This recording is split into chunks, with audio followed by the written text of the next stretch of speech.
আমরা এই ছোট ছোট পাকিস্তানগুলোকে সব বন্ধ করে দেবো। কিভাবে বন্ধ করবেন? মানে এটা কি আপনি ক্ষমতায় এলে বলছেন? মানে যেমন পুলওয়ামার পরে হয়েছিল সেরকমই হবে আর কি। মানে ঘরের মধ্যে যা করার দরকার সব করবো। ভারতবর্ষে থেকে টুকরে হঙ্গে বা পাকিস্তান জিন্দাবাদ বা এখানে ভারতবর্ষের সংস্কৃতি পরম্পরা ধর্মের উপর আঘাত করবে সে অধিকার কারণ সাধুরাও তমেদারি করবেন কেন? যারা সর্বত্যাগী সন্ন্যাসী নিজের সাধ্য করে এসছেন তারা কাউকে ভয় করে না, সেই জন্য তো সন্ন্যাসীদের সম্মান করি। তারা গেরুয়া ধরেছেন, সমস্ত ত্যাগই করেছেন। তো তার কথায় যদি হিন্দু সমাজের স্বার্থে উনি কিছু বলে থাকেন তাহলে তিনি টার্গেট হয়ে যাবেন। ওই হিম্মত থাকলে মৌলবীদের বলো, যারা মসজিদে মসজিদে মিটিং করে বলছে টিএমসিকে ভোট দিতে হবে। এখন একমাত্র পশ্চিমবাংলাতেই হিন্দু ক্ষেত্রে মেয়ে, আমি তো কোনো মুসলিমকে ভোট চাই, দিলীপ ঘোষকে ভোট দাও বলিনি আজ পর্যন্ত, কিন্তু ওনারা বলেছেন আপনাকে ভোট দেবো এবং দিয়েছে। এবার আজকে লেলিন চলতে পারে, স্ট্যালিন চলতে পারে, মার্ক্সবাদ বাংলায় চলতে পারে, রাম চলবে না? কোনো হাম্মকে কথা বলে, আর সেটা চলে, এটা আমি করে দেখিয়েছি। সাফল্য নিয়ে কোনো চিন্তা নেই। হয়তো অনেকের মনে হচ্ছে তখনকার যে উন্মাদনা ছিল 19 সালের নির্বাচনে সেটা কম আছে। এবারের নির্বাচনে আমার উপরে নির্ভর নয়, তখন দিলীপ দাকে চাই কেউ বলে না, অনেকেই আছে নিজের বউর সঙ্গে সব মেলে না, একজন নেতার সঙ্গে সব মিলবে তার কি গ্যারান্টি আছে? আমি একজন সাধারণ মানুষ, সাধারণ বেরিয়েছি, সাধারণ কর্মী ছিলাম। পার্টি আমাকে বড় দায়িত্ব দিয়ে বড় নেতা বানিয়ে দিয়েছে, তাই লোকে অনেক কিছু ভাবে। দিলীপ ঘোষ কিন্তু দিলীপ ঘোষ আছে, 10 বছর আগে 15 বছর আছে, তাই ছিল তাই থাকবে। আমি সাধারণ মানুষের হয়ে থাকতে চাই, তাদের সঙ্গে যদি পারি কিছু তার জন্য করব।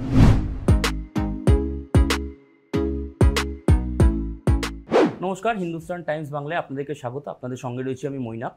শুরু করছি আজকে সাক্ষাৎকার পর্ব। আজকে সাক্ষাৎকার এমন একজন ব্যক্তিত্বকে নিয়ে যার কোনো নামের আলাদা করে কিন্তু বিশেষণ দেওয়ার দরকার নেই, তার কারণ তার নামটাই যথেষ্ট। তিনি হচ্ছেন দিলীপ ঘোষ। তিনি হচ্ছেন বিজেপির প্রাক্তন রাজ্য সভাপতি, যিনি থাকতেই বিজেপির নবজাগরণ বা নব উত্থান বলা যেতে পারে। 2019-এ তার নেতৃত্বেই আমরা দেখেছিলাম বাংলায় বিজেপি একটা নতুন আকার ধারণ করেছিল। তার আগে কিন্তু আমরা জানি একটা আসন, দুটো আসন এরকমই কিন্তু সাধারণত চর্চায় থাকতো। এবং 2021-এ যে 77, সেইটাও কিন্তু সেই যে একটা উদ্দিষ্ট লক্ষ্য, সেই লক্ষ্যের দিকে কিন্তু একদম কাছাকাছি চলে গেছিল বিজেপি। তার সৌজন্য অবশ্যই, মানে তার যে কৃতিত্ব, সেই কৃতিত্ব কিন্তু অবশ্যই নিঃসন্দেহে, হয়তো তিনি ব্যক্তিগতভাবে কখনো দাবি করবেন না, কিন্তু এটা বঙ্গ বিজেপি বা বাংলার যারা বিজেপি সমর্থক তারা কিন্তু কখনো ভুলতে পারেন না যে দিলীপ ঘোষ এই বাংলা বিজেপির জন্য কী করেছেন। সেই দিলীপবাবু আমাদের সঙ্গে রয়েছেন লোকসভা ভোটের আবহে। দিলীপদা, আপনাকে স্বাগত। ধন্যবাদ। প্রথম প্রশ্নই আমার দিলীপ ঘোষের কাছে একটু কড়া প্রশ্ন, কিন্তু দিলীপদা যেহেতু নিজেই খুব কড়া, নিজেই খুব টাফ, ফলে আমি জানি উত্তরটা খুব সহজেই তিনি দিয়ে দেবেন। কোথাও গিয়ে কি মনে হয় যে 2019 বা 2021-এর তুলনায়, মানে 21-এর যে সাফল্য, দিলীপ ঘোষ যেই থাকতো সেই তুলনায় সাফল্য এবারেও সেই সাফল্য ধরা থাকতো, কিন্তু দিলীপ ঘোষ রাজ্য সভাপতি নেই বলে কিছুটাও সেই সাফল্য হয়তো অন্তত কর্মী সমর্থকরা যা বলছে একটু হলেও ভাটা পড়তে পারে? সাফল্য তো পরিবেশ পরিস্থিতি অনুযায়ী কম বেশি হয়ই। তখন পার্টি এগোচ্ছিল, নতুনভাবে পার্টি দাঁড় করেছিলেন। যেমন পার্টি আমাদের অভিজ্ঞতা কম ছিল, কিন্তু উৎসাহ খুব ছিল। সেই উৎসাহের চোটে লড়ে আমরা জিতেছি, মানুষের আশীর্বাদ পেয়েছি। আর সর্বোপরি নরেন্দ্র মোদী, অমিত শাহজির মতো নেতৃত্ব ছিল আমাদের সামনে। এবারে আমাদের পার্টি অনেক বিস্তার লাভ করেছে, পশ্চিমবাংলায় গভীরতাও বেড়েছে।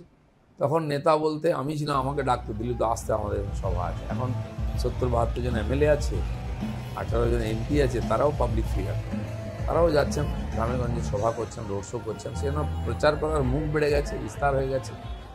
তো সেই জন্য সাফল্য তো আসবেই, বাড়বে। আমরা এগিয়ে চলেছি, এগোচ্ছি, এবারেও এগোবো। টার্গেট ঠিক আছে, সেদিকে এগোচ্ছি আমরা। সাফল্য নিয়ে কোনো চিন্তা নেই। হয়তো অনেকের মনে হচ্ছে তখনকার যে উন্মাদনা ছিল 19 সালের নির্বাচনে সেটা কম আছে। অবশ্যই। আর আমরা জানি এবারে কিন্তু দিলীপ ঘোষ তার নিজের যে ডেরা, সেই মেদিনীপুর থেকে লড়েননি। মেদিনীপুরে কিন্তু প্রধানমন্ত্রী নরেন্দ্র মোদী এসে বলে গেছেন যে দিলীপ ঘোষ বড় নেতা। তাকে এবার কিন্তু লড়তে হয়েছে একদম অন্য একটি কেন্দ্র থেকে। আমরা জানি আসানসোলের যিনি বিধায়ক তাকে নিয়ে যাওয়া হয়েছে মেদিনীপুরে, আবার মেদিনীপুরের যিনি এমপি তাকে নিয়ে যাওয়া হয়েছে বর্ধমান দুর্গাপুরে।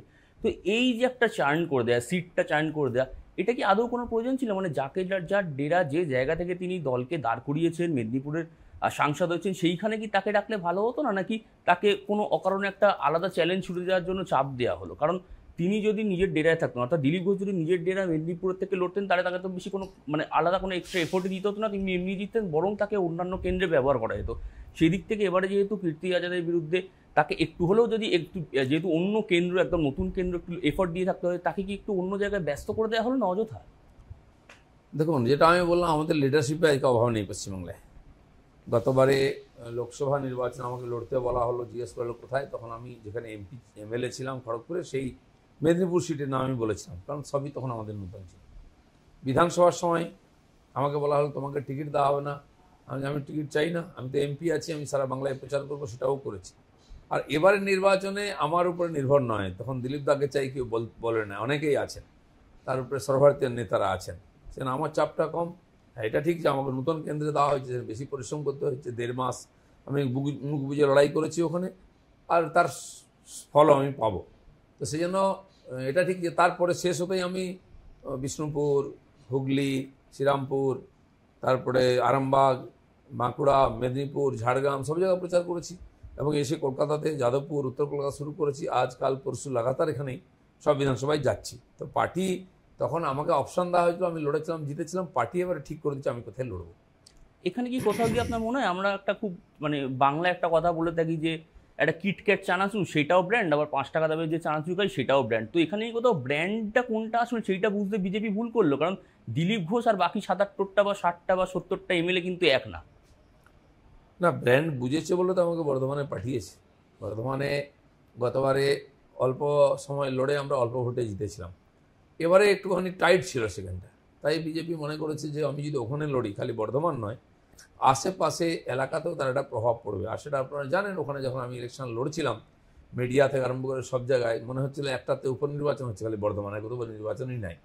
তো তার একটা তো নেগেটিভ পজিটিভ প্রভাব তো পড়েই সব জায়গায়, সেই লাভটা হয়তো পার্টি পেয়েছে, সেই ভেবেই আমাকে পাঠানো হয়েছে। আমরা জানি কদিন আগে, মাত্র 1 সপ্তাহ আগের ঘটনা, এখানে অর্থাৎ মেদিনীপুরের প্রধানমন্ত্রী নরেন্দ্র মোদী এসেছিলেন। তিনি এসে কিন্তু দিলীপ ঘোষ এবং শুভেন্দু অধিকারী দুজনকে দাঁড় করিয়ে অগ্নিমিত্রা পলের হয়ে যখন সভা করছিলেন তখন বলেছিলেন দিলীপ দে এখানকার বড় নেতা। অগ্নিমিত্রা পলের সঙ্গে কিন্তু হিন্দুস্তান টাইমস বাংলা কথা বলেছিলেন, সেখানে তিনি বলছিলেন, জানাচ্ছিলেন একটা দুঃখের কথা যে প্রথম যখন তিনি সেখানে গেছিলেন সেখানকার যারা বিজেপি কার্যকর্তা ছিলেন তারা কিন্তু সেইভাবে তাকে মেনে নিচ্ছিলেন না, কারণ খুব স্বাভাবিকভাবে দিলীপদার প্রতি কিন্তু তাদের একটা আলাদা ভালোবাসা, আলাদা একটা ফন্ডনেস ছিল। সেই জায়গা থেকে সময়ের সঙ্গে সঙ্গেই কিন্তু সেটা বদলেছে। আমরা দেখেছি গত 6ষ্ঠ লোকসভা নির্বাচনের যে ভোট গ্রহণ হচ্ছে সেখানে কিন্তু দিলীপ ঘোষ কার্যত মেদিনীপুর দাপিয়ে বেড়েছেন এবং তার ছোট বোন অগ্নিমিত্রা পালের হয়েই কিন্তু একদম কার্যত লড়ে গেছেন। প্রধানমন্ত্রীর মুখে এই যে দিলীপ ঘোষ বড় নেতা বার্তা, এটাও কি কোথাও গিয়ে মেদিনীপুরের যে বিজেপি কার্যকর্তা তাদের মধ্যে যদি সামান্য হলেও কোনো অন্তর্কলহ থেকে থাকে সেইটাই কি মানে থিতিয়ে দেওয়ার একটা অন্যতম কারণ? দেখুন, সাধারণ কর্মী, সাধারণ মানুষ তারা কোনো ব্যক্তিকে দেখে যুক্ত হয়, তারা অত আদর্শ বোঝেন না। সিপিএম যখন ক্ষমতায় ছিল আদর্শ দেখে কতজন যুক্ত হতো, যদি আদর্শ থাকতো তাহলে আজকে সিপিএম খালি হয়ে যেত না, আদর্শের সঙ্গে থাকতেন যারা ছিলেন তারা আছেন। তো সামান্য লোক তারা আদর্শ কেন্দ্রিক হন, বাকিরা ব্যক্তির সঙ্গে যুক্ত হন, পার্টির সঙ্গে যুক্ত হন। তা আমাদেরও তাই হয়েছে, আগে আমার সঙ্গে যুক্ত হওয়ার পরে পরে তারা পার্টির সঙ্গে যুক্ত হয়েছে। হ্যাঁ, আমি 8 বছর ওখানে বিধায়ক সাংসদ ছিলাম, তো আমি লোকের সঙ্গে মিশি, মানে খালি মৌখিক বা রাস্তায় মিশি না, বাড়িতে যাই, খাওয়া দাওয়া করি, দেখাশোনা করি, তার দোকানে যাই, তার সঙ্গে ব্যক্তিগত জীবনের সঙ্গে সম্পর্ক রাখি, তো একটা আলাদা অ্যাটাচমেন্ট হয়ে যায়। তো সেইটা হঠাৎ যদি কাট আপ হয় তার মানে একটু কষ্ট হয়। অনেকে কান্নাকাটিও করেছিলেন, আমাকে ফোন করেছিলেন, দেখা করতে এসেছিলেন, এখনও আছে। কিন্তু তারপরে সবাই তারা জানে যে তারা বিজেপির ওয়ার্কার, বিজেপিকে জেতাতে হবে, নরেন্দ্র মোদীকে প্রধানমন্ত্রী করতে হবে, সবাই লেগে পড়েছেন, আর তার রেজাল্ট আমরা পাবো। অবশ্যই এবার কিন্তু দিলীপ ঘোষ, প্রাক্তন বিজেপি রাজ্য সভাপতি, বিদায়ী সাংসদ, তাকে প্রশ্ন করবেন আমাদের হিন্দুস্তান টাইমস বাংলার এডিটর অর্ঘ্যপ্রসূন রায়চৌধুরী। দিলীপ দা, সম্প্রতি জেপি নাড্ডা বলেছেন যে বিজেপি এখন সক্ষম পার্টি হয়ে গেছে, যে আরএসএস এর মানে আরএসএস আদর্শগত দিকটা দেখবে, বিজেপি তার নিজস্ব জনবল লোকবল দিয়ে নিজে লড়তে পারবে। তো তাহলে আপনি তো মানে আমরা যেটা জানি যে আরএসএস থেকে আপনাকে কাইন্ড অফ লোন করে দেওয়া হয়েছিল বিজেপিতে, তাহলে সেই জায়গাটা কি দরকার নেই? বা দিলীপ ঘোষের মতো লোকেরা তাহলে ফিউচার দিলীপ ঘোষটা কোথা থেকে আসবে? মানে যদি বিজেপি নিজেই সক্ষম হয়ে থাকেন, জেপি নাড্ডা যেটা বলছেন, এটা কি আপনি এগ্রি করেন সেই পয়েন্টটার সাথে? দেখুন, জনসংঘ বা ভারতীয় জনতা পার্টি যখন প্রতিষ্ঠা হয়, ডক্টর শ্যামাপ্রসাদ মুখার্জি জনসংঘ স্থাপনা করেন, বিচারধারা কাছাকাছি রাষ্ট্রবাদ ছিল, হিন্দুত্ব ছিল, তো আরএসএসের বিচারধারার কাছাকাছি, এবং তিনিও ডক্টর হেডগোয়ারের থেকে প্রভাবিত হয়ে একটা আহ্বানে এসেছিলেন যে হিন্দুত্বে নিয়ে রাজনীতি হওয়া উচিত এবং নতুন রাজনৈতিক পার্টি হওয়া উচিত, হিন্দু সমাজের সাথে রাষ্ট্রবাদ নিয়ে হওয়া উচিত। তো শুরু হয়েছিল, তা স্বাভাবিকভাবে এরকম অনেক সংগঠন, অরাজনৈতিক সংগঠন আছে যারা শুরু করেছেন, পরে আরএসএসের সহযোগিতা নিয়েছেন, বা আরএসএসের আদর্শের কাছাকাছি হওয়ার জন্য, বা সংঘের লোকেরা গিয়ে শুরু করার জন্য সংঘের উপর খানিকটা নির্ভর করতেন। প্রথমে কার্যকর্তা দেওয়া, হোল টাইমার দেওয়া। আমি বা মোদিজি যারা আরএসএসের প্রচারক, এরকম বহু প্রচারক আরএসএস এখন বিজেপিতে কাজ করছেন। অনেককে বই উইথড্র করানো হয়েছে, আপনি জানেন, মানে মাননীয় রামলালজি সংগঠন মন্ত্রী ছিলেন, তিনি এখন সংঘের কাজে ফিরে গেছেন। এরকম অনেকে ফিরে যান, তো সংঘ যেটা মনে করে বা বিজেপি মনে করে। আজ এই করতে করতে বিজেপির মধ্যে এরকম সিস্টেম ডেভেলপ হয়ে গেছে, আমরা কার্যকর্তা তৈরি করি, আমাদের প্রশিক্ষণ চলতে থাকে, যেমন আন্দোলন থেকে আরম্ভ করে নির্বাচন করি আমরা, ঠিক প্রশিক্ষণও চলতে থাকে। একটা স্থায়ী সিস্টেম আছে প্রশিক্ষণ, যাতে প্রতি বছর সমস্ত মানুষের, মানে সমস্ত কর্মী, সে এমএলএ এমপি হোক, পঞ্চায়েত বা মিউনিসিপ্যালিটির হোক, বা যে কার্যালয় দেখে, অফিস সামলায়, যে প্রচার দেখে, যে আইটিতে যায়, মিডিয়া যায়, সবার প্রশিক্ষণ চলছে। এটা অটোমেটিক সিস্টেম হয়। তার দ্বারা আজকে যে কার্যকর্তা পার্টি তৈরি করেছে, তারা পার্টিকে সামলাচ্ছেন। তো সেই জন্য আজকে মাননীয় নাড্ডাজি বলেছে, একটা সময় ছিল আমাদের অনেক কিছু নির্ভর করতে হতো। নতুন আজ নর্থ ইস্টে দেখুন, আমাদের বিজেপি ছিল না 10 বছর আগে, খাড়া হয়ে গেছে। এখান থেকে অনেক কার্যকর্তা ওখানে পাঠানো হয়েছে, যারা গিয়ে ওখানে সংগঠন খাড়া করেছেন। আজকে ওখানকার সমাজ ধরে নিচ্ছে বিজেপি, জিতছি আমরা সর্বস্তরে। তো এটা তো সংগঠনের, আমাদের যে সংঘের প্রতি আমাদের যে মাতৃভাব বা তার প্রতি যে কৃতজ্ঞতা থাকবেই সেইখান থেকে। আর আমরাও সংঘের দ্বারা প্রতিষ্ঠিত, আমি 40 বছর বাড়িঘর ছেড়ে এইসবই করছি, 32 বছর আরএসএস এর মধ্যে থেকে বিভিন্ন কাজ করেছি, আর গত 8-9 বছর 10 বছর হয়ে গেল রাজনীতিতে এসেছি। তো আমাদের যে অনুপ্রেরণার উৎস ওখান থেকে। তো পার্টি তার নিজস্ব বিচারধারা নিয়ে রাজনীতি করছে, তার নিজস্ব সংবিধান আছে, নিজস্ব সব কিছু আছে। তো সে তার সিস্টেমের মধ্যে কার্যকর্তা নির্মাণ করে নিচ্ছে, তাই বিজেপি এগোচ্ছে। বাকি কংগ্রেস থেকে আরম্ভ করে কমিউনিস্ট পার্টি দেখুন ধীরে ধীরে শেষ হয়ে যাচ্ছে, কারণ তাদের মধ্যে এই ওয়ার্কার তৈরি করার সিস্টেম নেই। মোটামুটি মানে একটা প্যারালাল সিস্টেম এখন তৈরি হয়ে গেছে এখন, অথবা তো ডিরেক্টলি আর আরএসএস এর এটা ব্রডলি কতটা নির্ভরশীল আমরা নই। আচ্ছা, আপনি মোদিজির কথা বললেন, আপনি তো দীর্ঘদিন আরএসএস এর সময়ও মোদিজির সাথে হয়তো যোগাযোগ ছিল, যেটা আপনি বললেন। তো মনে পড়ে কোনোদিন প্রথম দিকের কোনো ইন্টারাকশন, মানে অবভিয়াসলি তখন হয়তো এটা জানা সম্ভব ছিল না উনি প্রধানমন্ত্রী হবেন, বাট কোনো আর্লি রিকালেকশন মোদিজির আপনার? দেখুন, নরেন্দ্র মোদিও তাকে বিজেপি পাঠালো, সংঘ পাঠালো বিজেপিতে, তারপরে উনিও পর্দার আড়ালে সংগঠন মন্ত্রী হিসেবে কাজ করেছেন। আমি অন্য সংগঠনে এইভাবে কাজ করতে করতে বিজেপিতে এসেছি। আমার ক্ষেত্রে একটু আলাদা হয়েছে। আমার মনে হয় পশ্চিমবাংলায় লিডারশিপ তৈরি করার জন্য আমাকে পাঠানো হয়েছিল, তাই হঠাৎ আমাকে সংগঠন মন্ত্রী বানানো হয় না, মহামন্ত্রী বানিয়ে তারপরে প্রেসিডেন্ট বানানো হয়েছে। তো মোদিজি বহু বছর সংগঠন দেখেছেন, বিভিন্ন রাজ্যতে, হরিয়ানা ইত্যাদিতে গেছেন। তো উনি যখন রাজনীতিতে ছিলেন, আমি তখন রাজনীতিতে ছিলাম না, সেজন্য খুব বেশি আগ্রহ রাজনীতিতে ছিল না, কিন্তু খোঁজ খবর থাকতো। যেহেতু প্রচারক আছি আমরা, সর্বভারতীয় দেখা হতো কখনো কখনো, কোনো প্রোগ্রাম হলে সেখানে দেখা সাক্ষাৎ হতো। আর 10 জনের মতো আমি ছিলাম, আমার কোনো বিশেষ পরিচিতি বা এরকম ছিল না। হ্যাঁ, আমি আন্দামান নিকোবরে অনেক বছর কাজ করেছি, সেই জন্য অনেকে আমাকে জানতেন যে আন্দামানে একজন আছে সঙ্গের প্রচারক, সুনামি হলো, ওখানে কাজ করেছি, অনেক সামগ্রী পাঠিয়েছেন বিভিন্ন রাজ্য থেকে, আমার নামে গেছে, জানতেন। তো মোদিজিও আমাকে হয়তো ওইভাবে জানতেন, উনি তো অনেক খোঁজ খবর রাখেন। আমিও মোদিজি সম্বন্ধে জানতাম। তারপর উনি হঠাৎ মুখ্যমন্ত্রী হয়ে গেলেন, তার পরিচিতি ছিলই, সে জন্য একাধবার দেখা সাক্ষাৎ ছাড়া আমার সঙ্গে খুব ঘনিষ্ঠতা ছিল না, কিন্তু অনেকে আমার সম্বন্ধে খোঁজ খবর রাখতেন। আচ্ছা, একটা জিনিস হচ্ছে যে যখন আপনাকে রাজনীতিতে মানে বিজেপিতে করা হলো, মানে কোনোভাবেই কি এইটা মানে ভেবেছিলেন যে 8-9 বছরের মধ্যে এই রকম সাফল্য পাবেন, মানে সাফল্যের পাদ প্রদীপে চলে আসবে বিজেপি এবং আপনি নিজে? কারণ এর আগেও বিজেপিতে বাংলায় অনেক বড় বড় নেতারা এসছেন, তারা হয়তো নিজেদের ব্যক্তিগত সাফল্য পেয়েছেন, একটা সিট পেয়েছেন, কিন্তু তারা কখনো তপন শিকদারের মতো নেতা হয়তো সারা রাজ্যে বিজেপিকে ছড়িয়ে দিতে পারেননি। তো সেই জায়গাটায় আপনি কি ভেবেছিলেন মানে কোনো একটা যে পশ্চিমবাংলার একটা পটভূমি ছিল জনসংখ্যা বিজেপির জন্য, অনুকূল পরিবেশ ছিল, হয়তো সেটাকে ক্যাশ করার মতো আমাদের কাছে কার্যপদ্ধতি বা সেরকম নেতৃত্ব আমরা করতে পারিনি, বা যারা রাজনীতি করেছেন তারা হয়তো ওইভাবে ওটা ভাবেননি। কোন জায়গাটায় আপনার মনে হয় আপনি করতে পারলেন, কি করতে পেরেছেন যেটা মানে ক্র্যাক করলেন? আমার যেটা মনে হয়েছিল যে দেখুন, দেশ বিভাজনের যে বলি হয়েছে বাংলার সমাজ, এপারেরও ওপারেরও, আজ যে জনসমাজ এখানে 50-50 সংখ্যা, ওপার বাংলা এপার বাংলার জনসংখ্যা অনেক বেশি আমাদের, এই জন্য সেজন্য অভাবও খানিকটা আছে।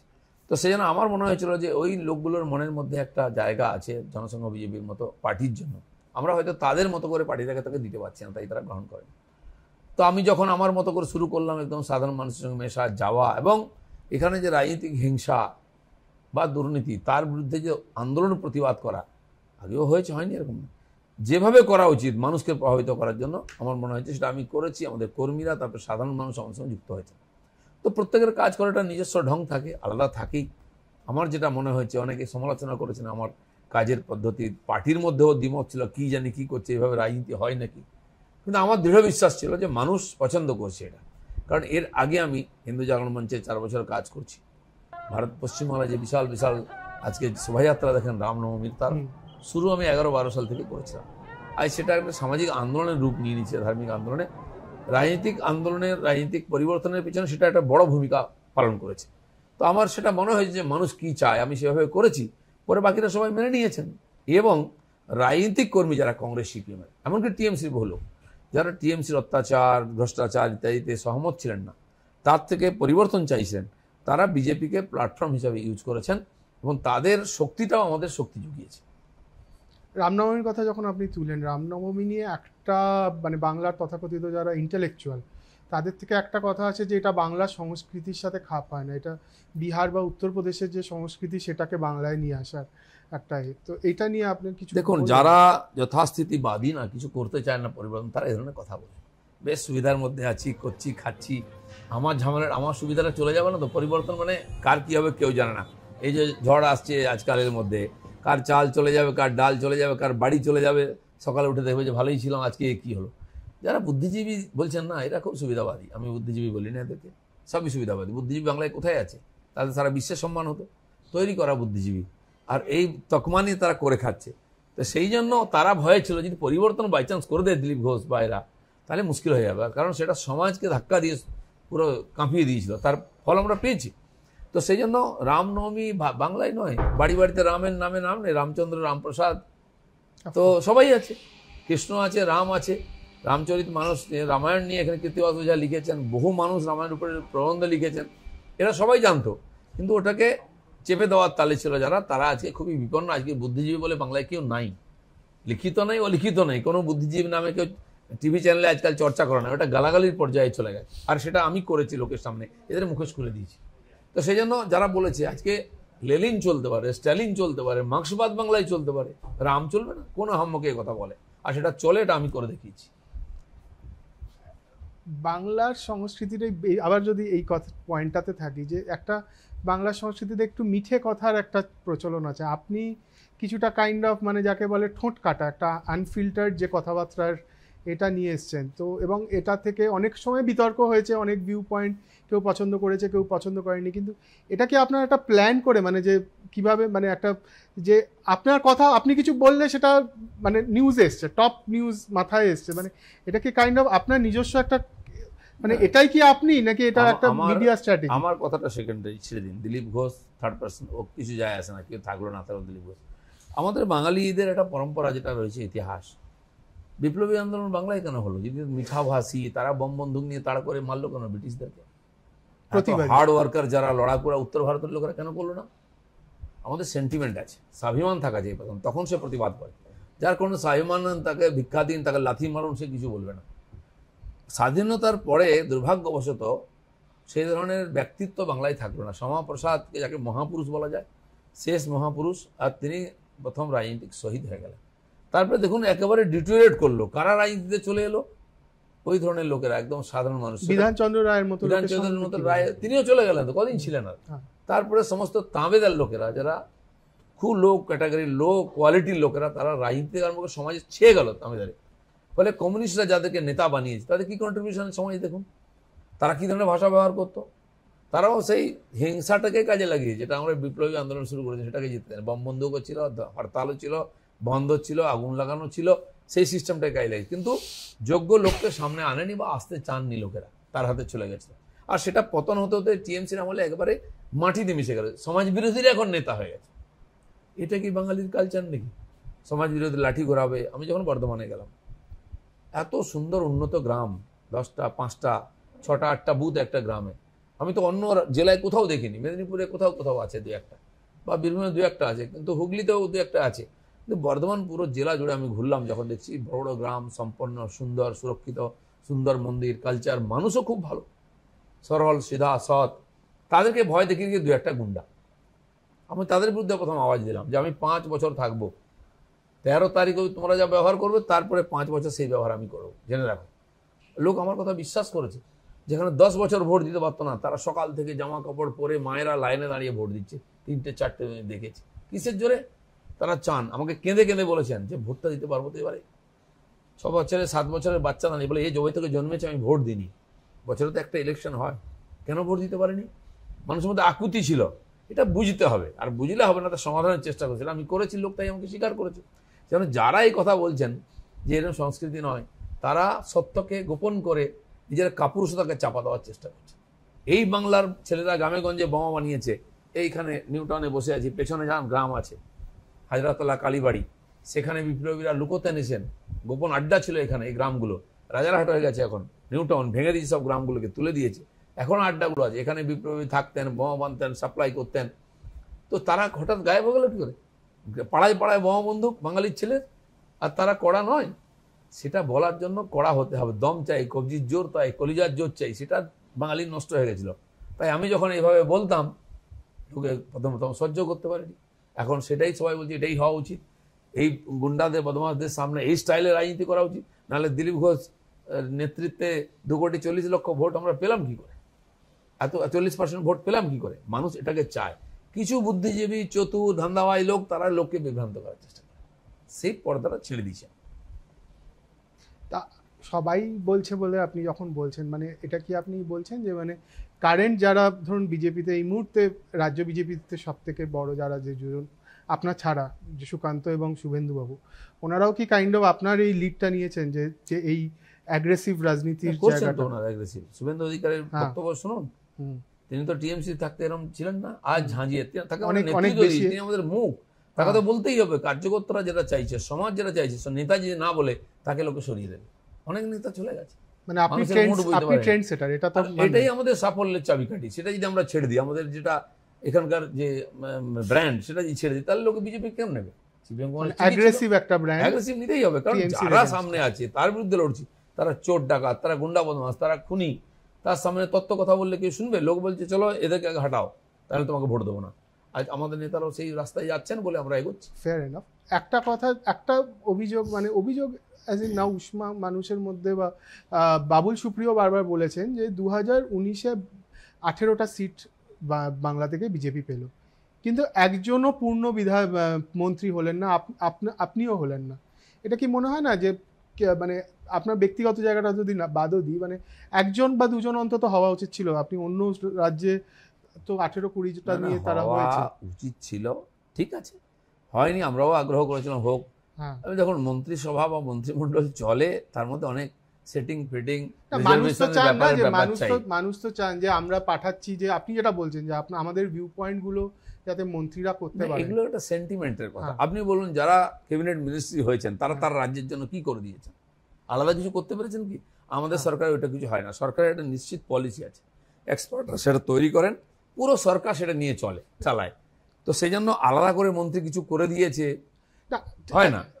কিন্তু তবুও এই যে সান্ত্বনা পুরস্কার দেওয়া উচিত। কিন্তু এতগুলো যে মন্ত্রী, রাজ্যমন্ত্রী হয়েছেন, তারাও করেছেন। আমি তো মন্ত্রী হইনি, চলুন মেদিনীপুরে দেখুন, লোককে জিজ্ঞেস করুন দিলীপ ঘোষ কি করেছে, ওরাই বলবে কি করেছে। মন্ত্রী হওয়ার দরকার, মন্ত্রী হলে নিজের জায়গায় করবে, এটা মোদী সরকার করতে দেবে না। আর মোদী সরকার যেটা করবে, সবকা সাথ সবকা বিশ্বাস, সব জায়গার জন্য, সমস্ত মানুষের জন্য করবে, আর সেটা করেছেন বলে মোদী। নিঃসন্দেহে। তবুও মোদী 3.0 যদি সরকার আবার পুনর্গঠিত হয় এবং বিজেপি যদি এরকম অ্যামাউন্ট অফ সিট নিয়ে যায়, আশা করবেন যে কেন্দ্রীয় মন্ত্রী এবার হবে কেন্দ্রীয়? নিঃসন্দেহে। দ্বিতীয় আরেকটা কথা, পশ্চিমবাংলায় আমরা প্রথমবার জিতলাম। আমাদের যারা রাজনৈতিক কর্মী ছিলেন, যারা এমপি হয়েছেন, তাদের অ্যাডমিনিস্ট্রেশনের কোনো অভিজ্ঞতা ছিল না। কেউ প্রধান ছিল না, কেউ আগে এমপি এমএলএ মন্ত্রী ছিল না। তো এক্সপার্টাইজ তো লাগে, এক্সপিরিয়েন্সও তো লাগে। সেদিক দিয়ে আমরা নতুন ছিলাম। যারা ছিলেন, আমি আশা করব এবারে সে ধরনের গুরুত্ব বাংলা পাবে, আর নিশ্চয়ই পাবে। কারণ প্রধানমন্ত্রী প্রত্যেক লোকসভায় গিয়ে প্রচার করছেন, আর তিনি বাংলার গুরুত্ব বুঝেছেন। কারণ গতবারে আমরা 18 সিট দিয়েছিলাম বলে 300 পার হয়েছিল, আর এবারে যে 370 পেতে হয়, তাতে সবচেয়ে বড় যোগদান বাংলা করবে। 25 হোক 30 হোক সিট যে কথা উঠছে, সেটা আমরা দেবো। তবে গিয়ে 370 যেতে পারবেন কি মনে হচ্ছে? আরে 32ও হতে পারে, আরে 32 হতে, 34 যদি মমতা ব্যানার্জি পেতে পারেন, আমরা 40টা কেন পাবো না? আচ্ছা বলুন, ক্ষমতায় আছে আপ পার্টি দিল্লিতে, তার কটা এমপি আছে? 0। রাজস্থানে ছিল কংগ্রেস, কটা আছে? 0। সবই আমরা পেয়েছি। তো বাংলায় কেন হবে না? বাংলার মানুষ তৈরি আছে ধুয়ে দেওয়ার জন্য। দিলীপবাবু, একটা জিনিস, একটা ফিডব্যাক শুধু বাংলায় নয়, অ্যাক্রস কান্ট্রি কিছু কিছু মানুষ বলছেন যে তারা মোদিজিকে সমর্থন করেন, মোদিজিকে কিন্তু যে এমপিরা আছেন তাদের প্রতি কিছু অভিযোগ আছে। মানে আপনার কথা বলছি না, কিন্তু ইন জেনারেল যে না, যেটা আপনি বললেন যে অতটা হয়তো তাদের এক্সপিরিয়েন্স ছিল না, বা যে এমপিরা লার্জলি তারা আনঅ্যাভেলেবল ছিল, বা হয়তো তেমনভাবে মানে সেরকমভাবে দাগ কাটতে পারেননি। তো এটা একটা ফিডব্যাক আসছে অবভিয়াস, মানে এইটা কি এটা খালি আমাদের পার্টি হ্যাঁ। নয়, এই যে 300 জন এমপি আছে সবাইকে একেবারে ওইরকম যোগ্য আছে।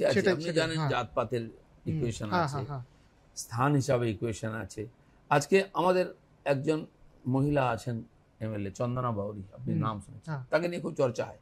খুব সাধারণ বাড়ি, সাধারণ মেয়ে, তার স্বামী একজন রাজমিস্ত্রি, তিনি আমাদের পার্টির কর্মী ছিলেন। যে সময় থেকে এসছেন বাউরি, সেই সমাজের নেতৃত্ব উনি দিয়েছেন। তিনি ওখানে নেতা হয়েছেন, তাকে ওখানকার লোকেরা জিতিয়ে, তার মানে কি সর্বভারতীয় স্তরে নেতৃত্ব করবে নাকি পশ্চিমবাংলায় নেতৃত্ব করবে? তিনি তার ওই কমিউনিটির লিডার, তিনি, তারা ভোটাররা হচ্ছে তাকে চাইছে, তা আমরা তাকে করেছি। এবার তার যোগ্যতা অনুযায়ী কাজ আমরা দেবো, তাকে নিশ্চয় স্টেট প্রেসিডেন্ট বানাবো না, ক্যাবিনেট মিনিস্টার বানাবো না।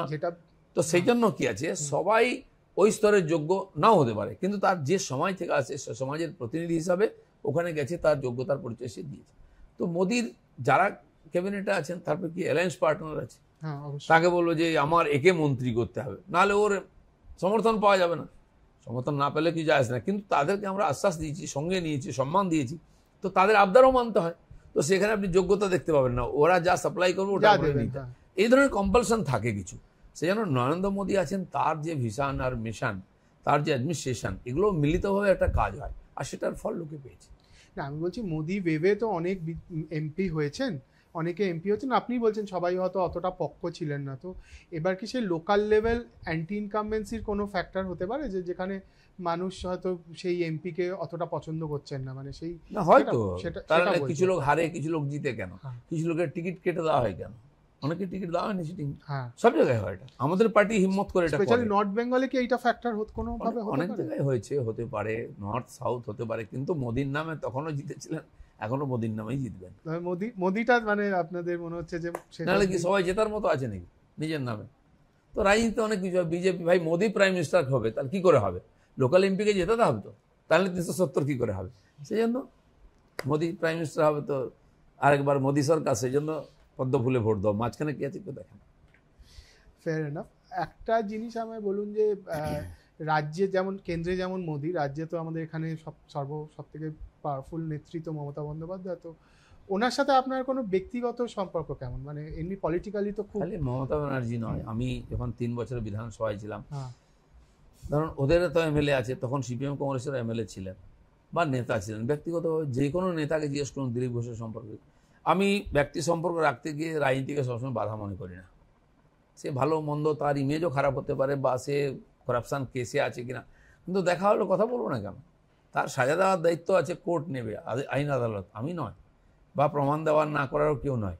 যতক্ষণ না সাজা দিচ্ছে ঠিক আছে। আমার সঙ্গে একজন লোক বসে আছে, তার সম্বন্ধে আমি জানি না, তার সঙ্গে খুব বন্ধুত্ব, যেদিন জানলাম যে সে একটা দুর্নীতিগ্রস্ত লোক, তাহলে কি বাদ দিয়ে দেবো নাকি? অতটা সম্পর্ক রাখি আমি, কোনো কারণে খারাপ করি না সম্পর্ক, খুব বেশি ঘনিষ্ঠতা করার চেষ্টা করি না, কেন সবার সঙ্গে ভালো সম্পর্ক আছে। মাননীয় মুখ্যমন্ত্রীর সঙ্গে ভালো আছে, তখনকার বিরোধী নেতা সুজন চক্রবর্তী ছিলেন, মান্নান বাবু ছিলেন, আমি মান্নানদার বাড়ি গেছি, কিন্তু এখন রাজনীতিতে দেখা করতে কেমন আছে। এছাড়া অনেক পুরনো পলিটিশিয়ান আছেন, কেউ অসুস্থ হলো, কেউ এমনি যাচ্ছি, এই আসছি আপনার বাড়িতে চা খেতে, আমি চলে যাই, কি রং দেখি না, আমি মানুষটাকে দেখি। রাজনৈতিক সৌজন্য বিলকুল। সমাজে আর 5 জন, একজন কবির কাছে যেতে পারি, একজন লেখকের কাছে যেতে, একজন অভিনেতার কাছে যেতে, একজন নেতার কাছে কেন যাবো না? সে আমার প্রতিস্পর্ধী বলে নাকি? তিনিও সমাজে একজন বিশিষ্ট মানুষ, তাকে মানুষ গুরুত্ব দিয়েছে বলে নেতা হয়েছেন, তার কিছু তো কন্ট্রিবিউশন আছে, তার সব ব্যাপারে মিলবে। নিজের বউর সঙ্গে সব ব্যাপারে সব মেলে না, আর একজন নেতার সঙ্গে সব মিলবে, তার কি গ্যারান্টি আছে? যদি বলি যে মমতা বন্দ্যোপাধ্যায়ের একটা ভালো গুণ এবং একটা জিনিস যেটা আপনার খুব অপছন্দ হয়, যদি বলতে বলি একটা। দেখুন, অপছন্দ উনি যেটাকে পলিসি হিসাবে নিয়েছেন, রাজনীতিক হিংসা আর দুর্নীতি, উনি চান না, হচ্ছে, এটা তো হতে পারে না। ওনার ইচ্ছা এটা পাতাও নড়ে না পার্টিতে, তাহলে এত বড় দুর্নীতি হলো কি করে? পার্থবাবু থেকে আরম্ভ করে এই শাহজাহান শেখ কোথেকে তৈরি হলো? রাতারাতি হয়ে গেল দুর্নীতি, হিংসা, খুনি, আজ পার্টির মধ্যে খুনি হয়। এগুলো তো উনি হতে দিয়েছেন, এগুলো তো আমি মানতে পারি না। উনি নেতা হতে পারেন, ওনার পার্টির নেতা, বা একটা গ্যাপ তৈরি হয়েছিল বাংলায় নেতৃত্বের, সিপিএমরাই ওনাকে সুযোগ করে দিয়েছে, তিনি নেতা হয়ে গেছেন, কিন্তু মানুষের যে আবেগ ছিল সেটাকে উনি সম্মান দিতে পারলেন না। 500 টাকা পুরস্কার, এটা কোনো অ্যাডমিনিস্ট্রেশন করে নাকি ভোট নেওয়ার জন্য? করলে সাই ঘর করে দিন, 3 লাখ টাকা দিন মোদিজির মতো, শৌচালয় বানিয়ে গ্যাস দিন, যে সারা জীবন করে খেতে পারবে। আপনি ভোট নেওয়ার জন্য একটা ভোটে 500 টাকা, পরের ভোটে 1000 টাকা, ব্যাস ভোট পাওয়ার হয়ে গেল। এখন তো এটা কোনো leadership হতে আপনারাও পারে তো না। অন্নপূর্ণা যোজনায় বলছেন ডবল দিয়ে দেবেন। সে দেখুন রাজনীতিতে অনেক হ্যাঁ। কিছুই চলে, করতে হয়। আজকাল স্কুটার পর্যন্ত দিচ্ছে, ল্যাপটপ কম্পিউটার এই টাইপের মানে যে এই যে ডোল যাকে বলে, যে এই এটা politics-এ- এটা আপনি পছন্দ করেন না? পঞ্চম না, এটা কারো লাভ হয় না, সরকারি টাকা অপচয় হয়, শুধু তো নয় দেশের ইকোনমি নষ্ট হয়। আপনি দেখুন শ্রীলঙ্কা ডুবলো কেন? হুম ভারতের চেয়ে ফিলগুড যে ওখানে ভালো ছিল, হুম ওখানকার ইকোনমি ভালো ছিল, এমনকি দেশ স্বাধীন হওয়ার পরে পাকিস্তানের ইকোনমি আমাদের চেয়ে ভালো ছিল, হ্যাঁ, জিডিপি ভালো ছিল, অবশ্যই। কয়েক বছর আগে পর্যন্ত ভালো ছিল। ভুল নীতির জন্য আর কেবল রাজনৈতিক স্বার্থে নেতারা কাজ করেছেন, দুর্নীতি করেছেন, বিদেশে টাকা জমিয়েছেন, দেশ ছেড়ে পালাতে হচ্ছে, তার ফলে দেশটা ডুবে গেল, কোটি কোটি লোকের ভাগ্য ডুবে গেল। তো কেন? আজ মোদি ঠিক উল্টো করছেন, ডুবে যাওয়া দেশটাকে কোথায় পৌঁছে দিচ্ছেন, এমন কিছু দিচ্ছেন সে সারা জীবন, সে না থাকলে তার ছেলে পুলে সে বাড়িতে থাকতে পারবে, প্রজন্ম থাকতে পারবে, সেরকম করে দিয়ে যাচ্ছেন। এটা করা উচিত, কারণ মানুষকে টাকা দিলে সে কী করবে? আমরা দেখেছি এই নিউ টাউন রাজারহাট তৈরি হচ্ছে না, এখানে যাদের জমি বাড়ি বিক্রি হয়ে গেছে, বা গুড়গাঁও যান, হুম কোটিপতি হয়ে গেছে লোকেরা, হ্যাঁ, গুড়গাঁওতে কিন্তু আমি জীবনের চাকরি কোনো স্তরের উন্নতি হয়নি। বাইরে যাচ্ছে, গাড়ি কিনেছে, হই হই করছে, খাচ্ছে, বাড়িতে এসি লেগে ফুটানি কারোবার মারছে। হ্যাঁ, কারোবার ছেলের বিয়েতে যে 2 লাখ টাকা বিয়ে দিত, সে 50 লাখ টাকা খরচা করছে। তো সেই জন্য টাকা দিন, টাকা ইনকাম করার সুযোগ দিন, খেটে খুটে করুক, তার ক্যারিয়ার তৈরি করে দিন, যাতে মানুষটার জীবনে পরিবর্তন হয়। আর সেই পরিবর্তনটাই আসল পরিবর্তন, ক্ষমতা পরিবর্তনটাই সব নয়। একটা প্রশ্ন, মানে হালে যেটা হয়েছে যে রামকৃষ্ণ মিশন ও ভারত সেবাশ্রমের সাথে একটা কার্তিক মহারাজ, এবং এই নিয়ে একটা মমতা বন্দ্যোপাধ্যায়ের সাথে একটা দ্বৈরথ তৈরি হয়েছে, তো এটা নিয়ে কি বলবেন? মানে এইটা দেখুন, কারো ব্যক্তিগত, উনি একটা সংস্থার সন্ন্যাসী আছেন, সে সংস্থা হিন্দু সমাজের কাজ করে, খোলাখুলি বলে, হিন্দুর স্বার্থে তারা তো বলবেই। তো আপনি মুখ বন্ধ করতে যাচ্ছেন। দ্বিতীয়, মমতা ব্যানার্জি যখন মৌলবীরা, মৌলানারা ফতোয়া দেন টিএমসিকে ভোট দিতে হবে, তখন তো তার বিরুদ্ধে বলেন না।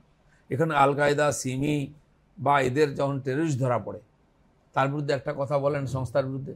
আজ কার্তিক মহারাজ বা এরকম কোনো সন্ত যারা যদি বলেই থাকেন যে হিন্দু সমাজের জন্য ভোট দাও, এই দুষ্কৃতকারীদের ভোট দেবে না, আমি তো জানি গত বিধানসভায় তিনি তো তাদের ওখানকার যে বিধানসভার সদস্য সুব্রত জিতেছেন, তাকে জিতিয়েছেন, তখন তো গালাগালি দেননি মমতা ব্যানার্জি, তার পক্ষে ছিল, বিজেপির পক্ষে উনি বলেননি। আমি জানি না কোনোদিন বিজেপির পক্ষে বলেছেন কিনা, তখন তো ঠিকই ছিল। উনি ভেবেছিলেন সাধুরাও তমেদারি করবেন কেন? যারা সর্বত্যাগী সন্ন্যাসী, নিজের সাধ্য করে এসছেন, তারা কাউকে ভয় করে না, সেই জন্য তো সন্ন্যাসীদের সম্মান করি। তারা গেরুয়া ধরেছেন, সমস্ত ত্যাগই করেছেন। তো তার কথায় যদি হিন্দু সমাজের স্বার্থে উনি কিছু বলে থাকেন, তাহলে তিনি টার্গেট হয়ে যাবেন। ওই হিম্মত থাকলে মৌলবীদের বলো, যারা মসজিদে মসজিদে মিটিং করে বলছে টিএমসিকে ভোট দিতে হবে, তারপরে তো এখন দেবে না আর, মুসলমানরা বুঝে গেছে যে ধোকা দেওয়া হয়েছে।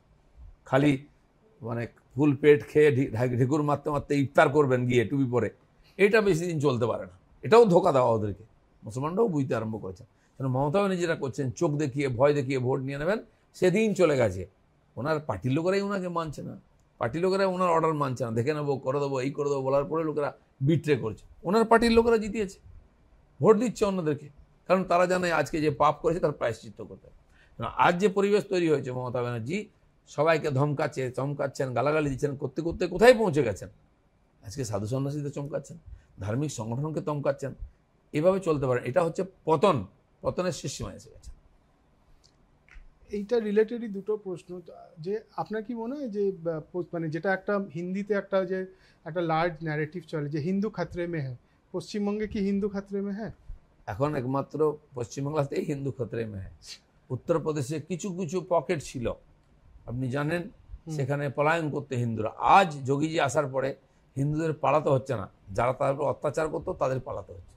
তাদের ছবি তাদের মিডিয়াতে দেখাচ্ছে, ইন্টারভিউ, আপনারা দেখুন, সংখ্যালঘুরা পীড়িত, কিন্তু 50 বছর ধরে তারা যে অত্যাচার করে এসছে, ওখানে জমি বাড়ি দখল করে নিচ্ছে শাহজাহানের মতো, পুরো আইল্যান্ডকে কভার করে নিচ্ছে, গরিব আদিবাসী ভূমিজদের জায়গা নিয়ে পেট্রোল পাম্প করেছে, ভেড়ি করেছে, সুপার মার্কেট করেছে, জবরদখল করে। আজ যদি উল্টো পলায়ন হয় সেই লোকগুলোর, তাহলে লোকে কি বলে, দেখুন মুসলমানদের উপর অত্যাচার হচ্ছে। এটাই হচ্ছে নেগেটিভ চেঞ্জ হয়ে গেছে। আজ পশ্চিমবাংলায় বহু জায়গায় এরকম ছোটো ছোটো সন্দেশকালী পকেট তৈরি হয়ে গেছে, যেমন মহিলাদের উপর অত্যাচার, হিন্দু সমাজের উপর অত্যাচার, হিন্দুর ধর্ম আচরণে বাধা দেওয়া এবং সম্পত্তি নিয়ে নেওয়া। জায়গার নাম বলবেন যেটা মানে আপনার মনে আপনি হচ্ছে শাসনে যান, top of the আপনি হাড়োয়ায় যান, ওই কাছাকাছি বলছি, পুরো যে বসিরহাট মহকুমাটা পুরোটাই আজকে মুসলিম মেজরিটি হয়ে গেছে। বহু পকেট আছে, কারণ কি সেখানে না মিডিয়া যায়, না কেউ বলে, না কোনো সংঘর্ষ করার কি হয়েছে, একচেটিয়া। তো সে আপনি যেখানে আমাদের গাড়ি ভেঙে যতগুলো জায়গায় সব জায়গায় একই ঘটনা আছে, সেখানে একটা আলাদা অ্যাটমসফিয়ার তৈরি করে যে এটা বাংলায় নেই, এটা ভারতে নেই, এটা অন্য আইন চলে। নাহলে একজন ক্যান্ডিডেট যাচ্ছে, এমপি ক্যান্ডিডেট, ভোটের দিন তার গাড়ি ভেঙে দিচ্ছে। আমাকে যেখানে আটকানো হয়েছে দু জায়গায় একই জিনিস আছে। আর সেগুলোকে আমরা এই ছোটো ছোটো পাকিস্তানগুলোকে সব বন্ধ করে দেবো। কিভাবে বন্ধ করবেন? মানে এটাকে আপনি ক্ষমতায় এলে বলছেন, মানে যেমন পুলওয়ামার পরে হয়েছিল সেরকমই হবে আর কি।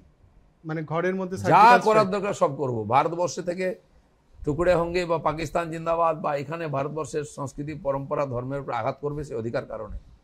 মানে এটা আপনি বলছেন যে 26-এর পর যে যদি আপনারা 26 হবে কি 25 হবে কি 27 হবে, বিজেপি তো 10 বছর ধরে আছে, খুব বেশি দিন নয়, খুব বেশি হবে শুরু। উত্তরপ্রদেশে হলো কিনা, হিম্মত আছে কারো ওখানে?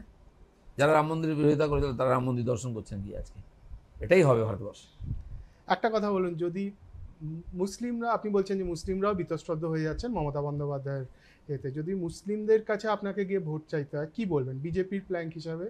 মানে এখানে তো 30% মুসলিমও আছে। আমি তো কোনো মুসলিমকে ভোট চাই, দিলীপ ঘোষকে ভোট দাও বলিনি আজ পর্যন্ত, কিন্তু ওনারা বলেছেন আপনাকে ভোট দেবো এবং দিয়েছে। এবার দেখবেন কেন আপনি বলেননি? মানে এটা আমি বলেছি পাবলিকলি যে দেখুন ভাই, নরেন্দ্র মোদীকে আপনারা ভোট দেননি, বিজেপিকে আপনারা কোনোদিন ভোট দেননি, কবে দেবেন কিছু না আপনাদের ব্যাপার। কিন্তু আপনি ভোট না দেওয়া সত্ত্বেও মোদী আপনার বাড়ি বানিয়ে দিয়েছে, আপনার বাড়িতে গ্যাস দিয়েছে, আপনার শৌচালয় বানিয়ে দিচ্ছে, আপনার ছেলে মেয়েদের জন্য স্টাইপেন্ডের টাকা পাঠিয়েছে, আপনি চাষি হলে আপনার কিষাণ সম্মান নিধি দিচ্ছে, আপনার ওস্তাগর যে যোজনা আছে ওস্তাদ যোজনা আপনার জন্য স্পেশাল প্রভিশন দিয়েছে, লোন দিচ্ছে, ট্রেনিং দিচ্ছে। সর্বোপরি মুসলিম সমাজকে আজকে সুরক্ষা দিচ্ছে, কেউ তার দিকে আঙুল দেখাতে পারবে না। সেটা ভাবুন আপনার কাকে ভোট দিচ্ছেন। আর যারা আপনাকে ভোট ব্যাংক বানিয়ে রেখেছে, বিজেপির ভয় দেখিয়ে ভোট নিয়ে আপনাদেরকে গরিব রেখেছে, আপনাকে ক্রিমিনাল বানিয়েছে, তার সম্বন্ধেও ভাবুন। আমরা বলেছি ভাবুন আপনারা সেই জায়গাটা। ওকে, এবার একটু পুরোনো দিনের কথায় যাই, শেষ করব, বেশি প্রশ্ন করব না। কিন্তু আপনি যখন আরএসএসে এসেছিলেন, একদম আপনি বললেন 32 বছর ধরে আরএসএস করেছেন, একদম ছোটবেলায় আপনি পড়াশুনোর পরে এসছেন একটা খুব প্রত্যন্ত জায়গা থেকে। তো কি এক্স্যাক্টলি ভাবনা চিন্তা, মানে একটা তো থাকে মানুষের গোল থাকে যে একটা। আমি আরএসএসে এসেছি প্রাইমারি স্কুলে পড়ার সময়, আচ্ছা 7-8 বছর বয়স। আচ্ছা, প্রচারক বেরিয়েছে পড়াশোনা করার পরে, সেটা আজকে 40 বছর হয়ে গেছে। কি তখন আপনার কি মানে তখন চাইতেন? মানে আরএসএস এর আদর্শবাদ বুঝি না, ছোট স্কুলে পড়ি কি করব, তখন খেলাধুলা, ওখানকার সুন্দর পরিবেশ, ওখানে ভালো জিনিস শেখানো হয়, সব বন্ধু বান্ধবরা যায়, প্রতি ভালোবাসা ইত্যাদি। এটার জন্য ছোটবেলায় আমরা স্কুলে পড়তে গিয়ে কোনো কোর ইস্যু ছিল, যেমন যে ধরুন আর্টিকেল 370 ইউসিসি সেসব তো পড়ে বুঝেছি, যখন স্কুল পাস করেছি বুঝেছি। তখন এই 370 ধারা, হ্যান ত্যান, অখণ্ড ভারত আইডিওলজি যখন সঙ্গের ক্যাম্পে গেছি, এগুলো বোঝানো হয়েছে, তখন আমারও মনে হয়েছে সত্যি তো এটা হওয়া উচিত, এর জন্য আমার কিছু করা উচিত। কতটা সবাই এরকম লক্ষ লক্ষ স্বয়ংসেবক আছেন, কোটি স্বয়ংসেবক আছেন আরএসএসে, যারা সংসারে থেকে কাজকর্ম, চাকরি বাড়ি, পেশা করার পরে আরএসএসে কাজ করে। কিন্তু কিছু লোক আছেন যাদেরকে প্রচারক বলা হয়, তারা সব ছেড়ে ছুড়ে চলে আসে, আহ্বান দেওয়া হয় যে চলো সবাই তো ঘর সংসার করছে, তুমি সমাজের জন্য তোমার জীবনকে অর্পণ করো। এটা একটা মিশন থাকে, নিজের ঘর সংসার পরিবার চাকরি বাকরি কিছুই নাই, সেই দিকে মোদিজির সাথে কষ্ট করে জীবনযাপন করে সমাজের কাজ। মোদিজিও সংসার ধর্ম করেন, আপনিও করেননি। এরকম হাজার হাজার প্রচারক আছেন যারা লেখাপড়া করার পরে সঙ্গের আহ্বানে রাষ্ট্র নির্মাণে নিজেকে সমর্পণ করেছেন। পরবর্তীকালে তাদেরকে আবার অন্য সংগঠনে পাঠানো হয়েছে যে ওখানে গিয়ে কাজ করো, সংগঠন নাড় করার, কারণ তারা সংগঠনটাই মেনলি বোঝে। আর তার ফলে আজ বিবিধ সংগঠন আরএসএস যেগুলো দাঁড়িয়ে গেছে, তারা এই জন্য এই ধরনের সংগঠনের লোকেরা পেছনে ভেতর থেকে কাজ করে। Fair enough. আপনি তো যা বুঝলাম যে আপনার বাংলার জন্য অনেক কিছু ভাবনা চিন্তার জায়গা আছে, কেন্দ্রের ভোট এটা। তবুও একটা জিনিস, যদি আপনি কখনো মুখ্যমন্ত্রী হন, ফার্স্ট এজেন্ডা কি হবে? যেটা একটা যে মানে টপ অফ দ্য মাইন্ড, যেটা সেই আগের থেকে ছোটবেলা থেকে মাথায় আছে যে হ্যাঁ এই জিনিসটা ভুল হচ্ছে, এই জিনিসটা এটা অনাচার, এটা অবিচার, এটাকে আমার। দেখুন সার্বিকভাবে তো দেশের যে পরিবর্তন সেটা তো মোদী সরকার তার নেতৃত্বে করছেন, কিন্তু পশ্চিমবাংলার বিশেষ কিছু পরিস্থিতি আছে, রাজনীতি ক্ষেত্রে, সামাজিক ক্ষেত্রে ওটা আলাদাও আছে, আর সেটা দেখানো হয় বাংলা আলাদা ভারত থেকে। মমতা ব্যানার্জির রাজনীতি সেটাই রেসিপি। তো আমি মুখ্যমন্ত্রী আমি হবে বা কে হব, কিন্তু বিজেপি যেদিন ক্ষমতায় আসবে সেদিন প্রথম তো আইন শৃঙ্খলা ঠিক করতে হবে। পশ্চিমবঙ্গে একটা মানুষও ভয়ে ভয়ে বাঁচবে না, সে হিন্দু মুসলমান বা অন্য কোনো সমাজের লোক। আবার দেশ বিভাজন হয়ে যাবে, দেশে উদ্বাস্তু হতে হবে, এই ভয় থাকবে না।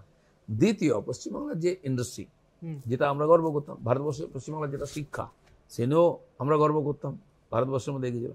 আমাদের স্বাস্থ্য ব্যবস্থা, খোদ বিধানবাবু নিজের ডাক্তার ছিলেন ধন্বন্তরী, তার আমল থেকেই চলে এসেছে এবং ভালো ছিল, এখনও ভালো। কিন্তু সরকারি স্বাস্থ্য ব্যবস্থা ডুবে যাচ্ছে, শিক্ষার বিক্রি হয়ে যাচ্ছে। এই যে হীনমন্যতা আমাদের, শিক্ষার পরীক্ষার কোনো রেজাল্ট হয় না, সেটাও বিক্রি বাটা হয়ে যায়। রেজাল্ট হয় না, রেজাল্ট হলে চাকরি হয় না, চাকরি হলে ডিএ হয় না। সার্বিকভাবে সাধারণ মানুষ একটা দুশ্চিন্তার মধ্যে, এবং সার্বিকভাবে সারা দেশ এগোচ্ছে সব দিক দিয়ে, আমরা পিছোচ্ছি। আমাদের মনে একটা ইনফিনিটি কমপ্লেক্স আছে। আমরা লেবার হয়ে চাকরি করতে যাচ্ছি গুজরাট, মহারাষ্ট্র, কর্ণাটকে। কেন যাব? আমরা লোককে চাকরি দিয়েছি। আমরা ডাক্তার, ইঞ্জিনিয়ার, প্রফেসর পাঠাতাম, সায়েন্টিস্ট পাঠাতাম, লেবার পাঠাচ্ছি। ইন্ডাস্ট্রি, ল অ্যান্ড অর্ডার, জীবিকা সব পরিবর্তন করতে হবে। আর মানুষের আত্মবিশ্বাসটা জাগাতে হবে। বাঙালির মধ্যে যদি আত্মবিশ্বাস এসে যায়, একাই সব পাল্টে দেবে, দেশকেই পাল্টে দেবে, সে বিশ্বাস আমার আছে। অনুপ্রবেশকে কি আটকানো সম্ভব? যেটা অবশ্যই আটকানো সম্ভব। খালি বিএসএফ দাঁড়িয়ে থাকবে, বিএসএফ তো পুলিশ টাকা নিয়ে পার করবে, এটা হতে পারবে না।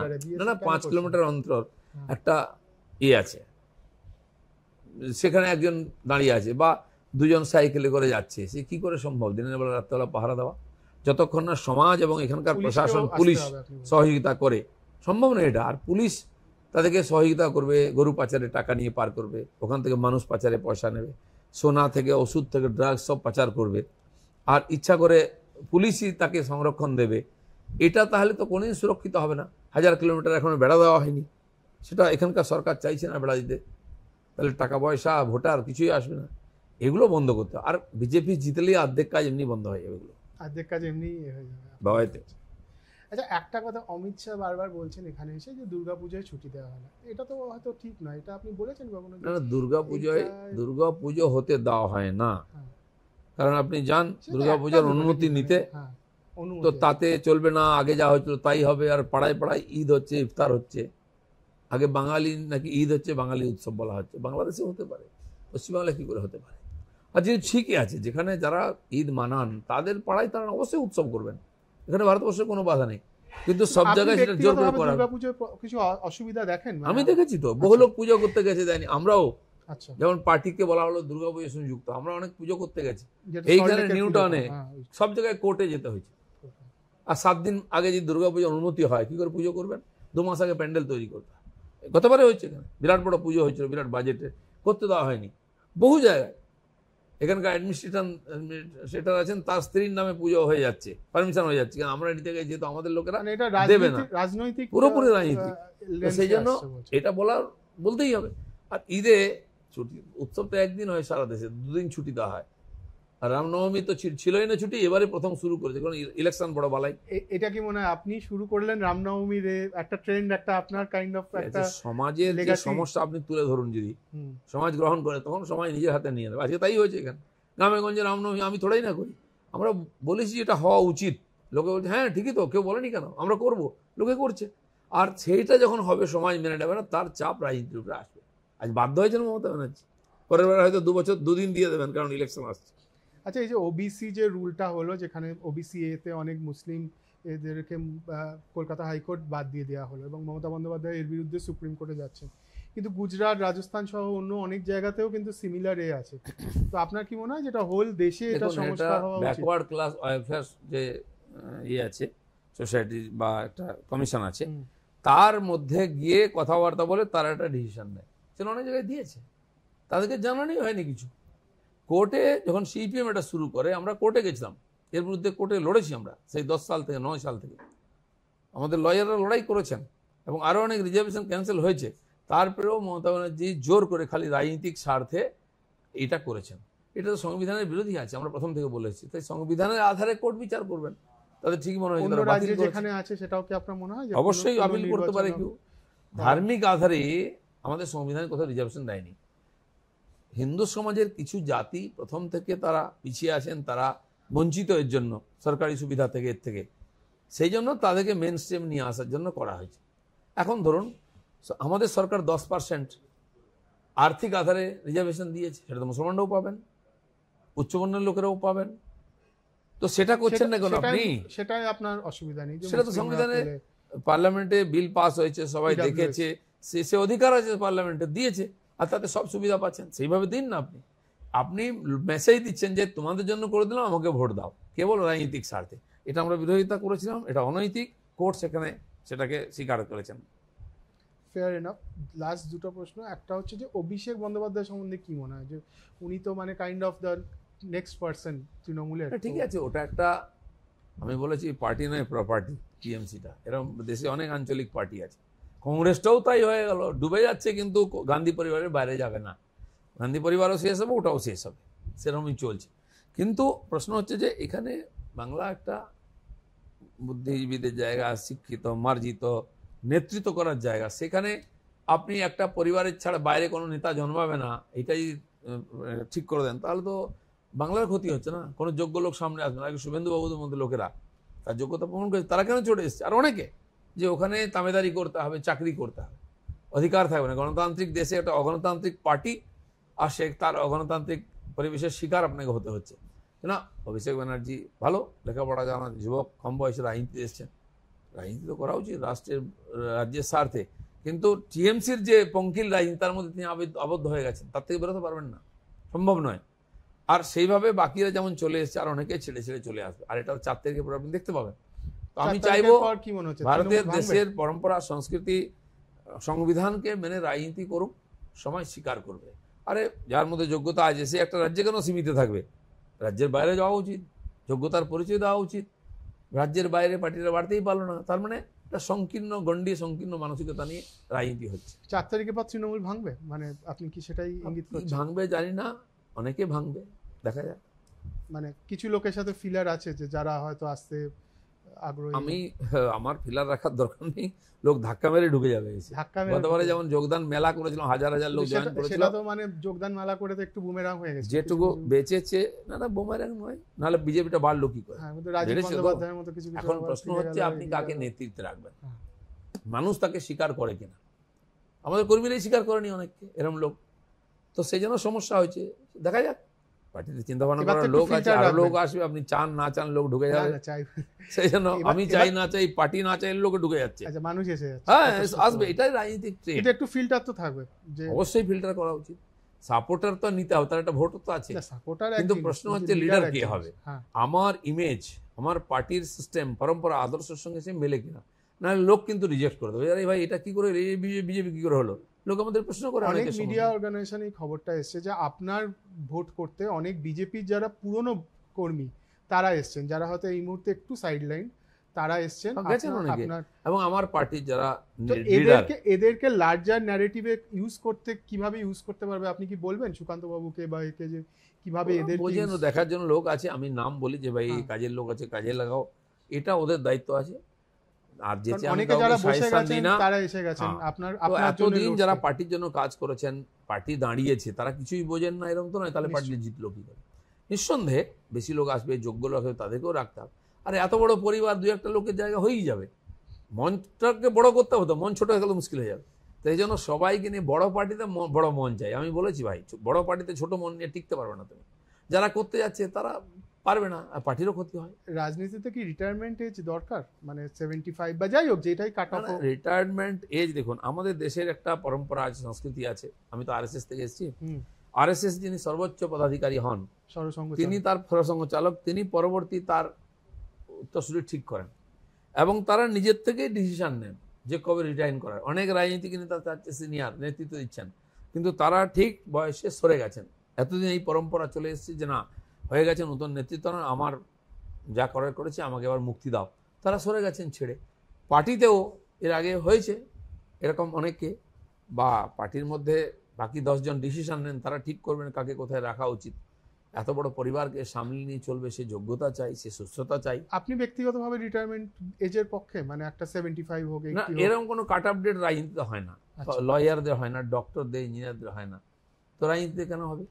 যারা বুদ্ধি খরচা করেন, ডাক্তার, একটা এমপি তো একজনই হতে পারেন, লয়ার বা এ তো ওরকম ব্যাপার নেই। রিটায়ারমেন্ট এজ নেই। আমি এবারে যেখানে ইলেকশন লড়ছি, আগামী বারে আমাকে টিকিট দেবে বা আমি লড়বো, কোনো গ্যারান্টি নেই।